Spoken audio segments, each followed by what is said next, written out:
इनको मारो इनको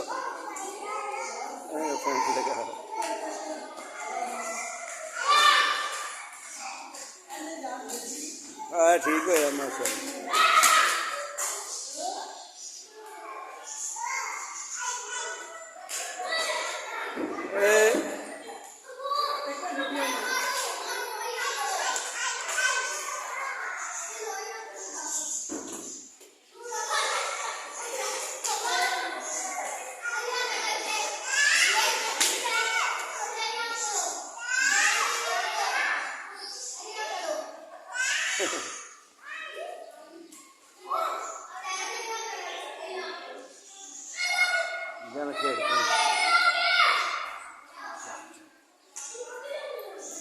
बाहर बाहर ना जाओ, गर्मी है।